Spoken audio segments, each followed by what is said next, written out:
Movimiento 22 de marzo expresa toda una nueva forma de entender la lucha estudiantil. Sus puntos de referencia principales son: la libertad política, que se debe expresar sin exclusiones en las facultades.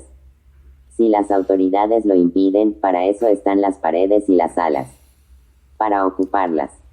El modelo de organización, basado en la democracia directa, y en la que coexisten estudiantes organizados en los grupúsculos, se entiende, y no organizados. El papel motor lo asume el núcleo actuante.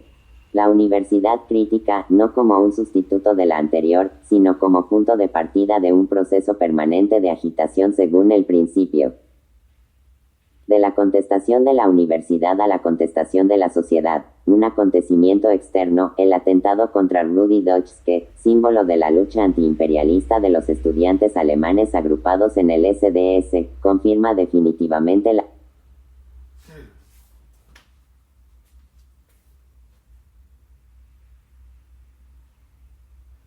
contestación de la universidad a la contestación de la sociedad, un acontecimiento externo, el atentado contra Rudi Dutschke, símbolo de la lucha antiimperialista de los estudiantes alemanes agrupados en el SDS, confirma definitivamente la aparición de una nueva conciencia en el movimiento estudiantil.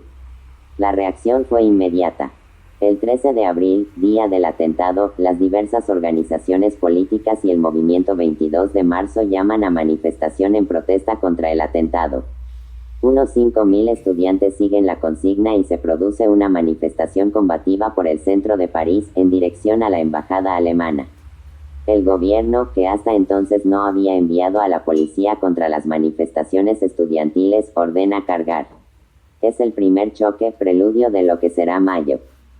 Hace un año, 30 policías eran suficientes para sembrar la desbandada en una manifestación. El 13 de abril, los mismos 30 policías no eran más que pasto para la ira desencadenada de los estudiantes.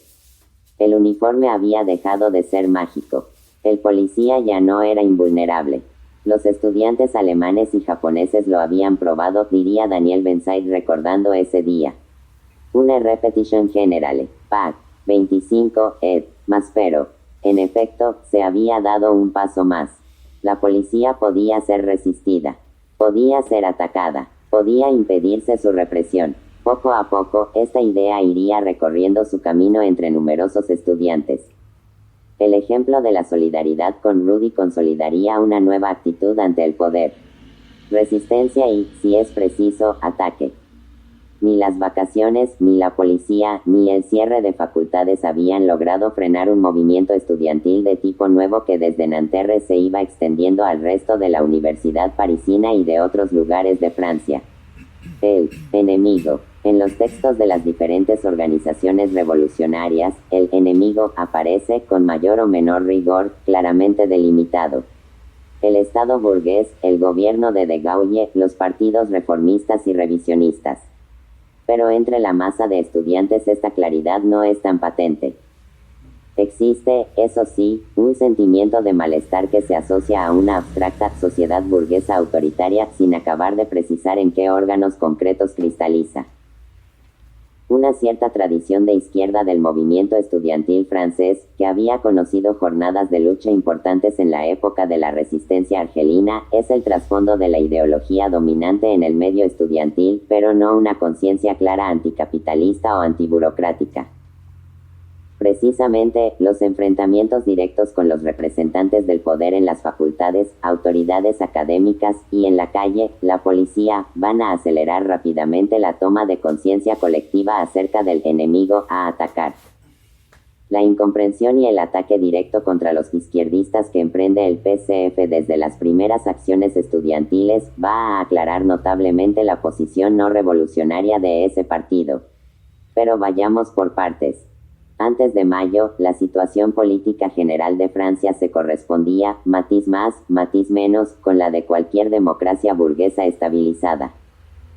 De Gaulle ocupaba el poder desde el casi golpe de Estado de 1958, en el que instauró la V-República e introdujo una cierta forma de régimen presidencialista en Francia.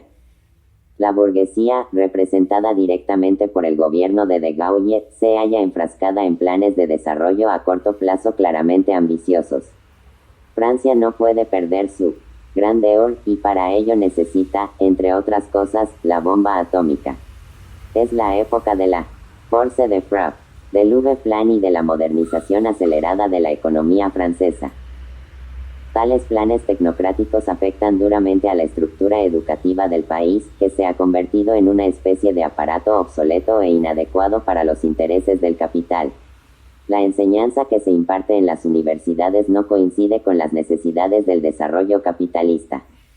Sobran ciencias humanas y sociales y falta técnica. Hay que remodelar la universidad, dando prioridad a las enseñanzas técnicas frente a las humanidades. Y hay que frenar también la entrada masiva de estudiantes procedentes de sectores populares. La situación en la universidad es de crisis.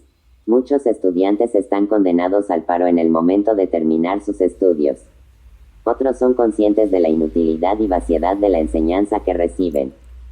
La reforma de la enseñanza superior, selectividad, nuevos planes de estudio, etc., toca por tanto a la masa estudiantil en puntos muy sensibles. La no participación estudiantil en dicha reforma va a ser uno de los puntos centrales de la resistencia contra el gobierno antes de mayo. En mayo, esto pasará a segundo plano y lo que se contestará será todo el sistema, no educativo, sino social.